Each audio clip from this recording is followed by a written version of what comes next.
Oke, lanjut dua kabar hari ini bos. Yang satu amsyong dan yang satu lagi mantap. Nah, jadi yang pertama nanti kita mau bahas sedikit mengenai jet tempur India Tejas Mk1 yang kemarin gagal melakukan manuver barrel roll dan akhirnya nyungsep sehingga membuat sang pilot gugur dalam tugas. Turut berduka cita bos. Nah, pertanyaannya nih, ada apakah gerangan si jet tempur ini bisa gagal bermanuver? Apakah karena gagal sistem, karena pilot, atau apa nih? Nah, setelah ini kita coba lihat sama-sama nih bos.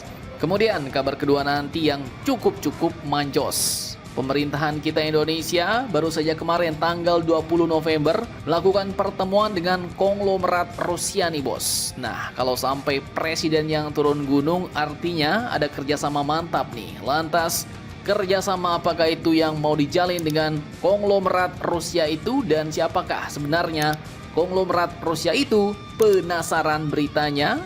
Cus, mari kipas. Mari kita kupas berita lengkapnya satu per satu bosku.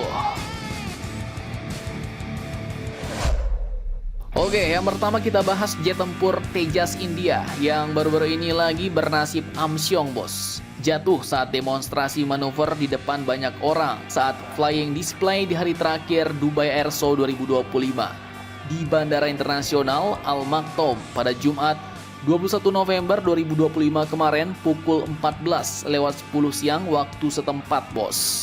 Nah, jadi admin kutip dari banyak sumber nih bos. Beberapa fakta pun terungkap bahwa pilot yang bernama Vikram Singh ini pun harus gugur dalam tugas. Kemudian dikatakan bahwa sebelum jatuh, pesawat pun sebenarnya akan melakukan manuver barrel roll dan pilot tidak sempat melakukan eject.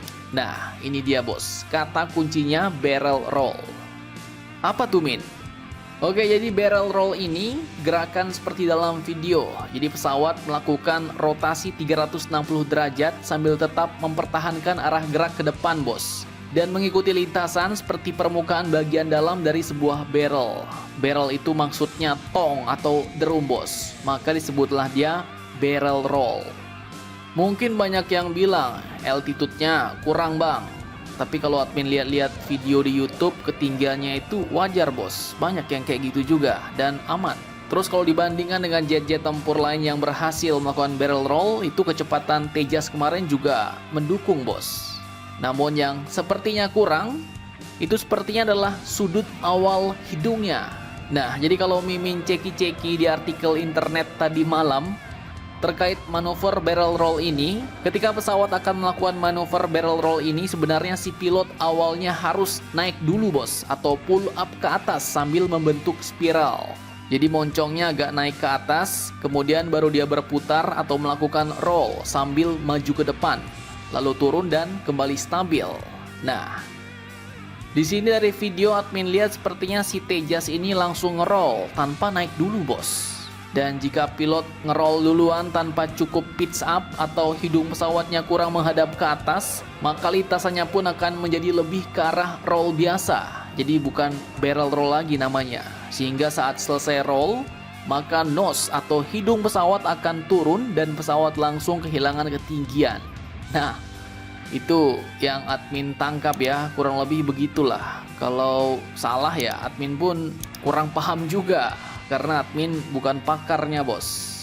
Namun yang jelas admin juga turut berbelasungkawa atas kejadian yang menimpa jet tempur Tejas Mk1 dan sang pilot Vikram Singh yang gugur dalam tugas. Nah, kalau menurut kalian bagaimana? Apakah penyebabnya karena seperti yang admin sebutkan tadi? Silahkan kalian cocor-bacor di kolom komentar.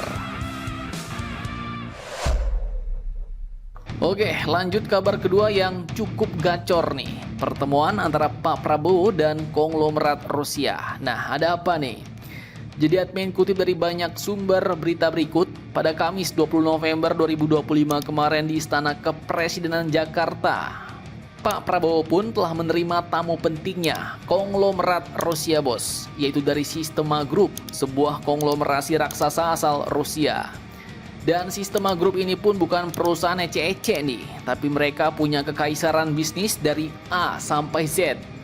Mulai dari perusahaan telekomunikasi, e-commerce, teknologi, farmasi, bioteknologi, rumah sakit, galangan kapal, pertanian, properti, perhotelan, sampai perbankan. Bahkan lebih dari itu, mereka pun juga memiliki 160 rumah sakit, puluhan inovasi kesehatan, hingga hak paten obat-obatan yang digunakan luas di Rusia dan Eropa Timur.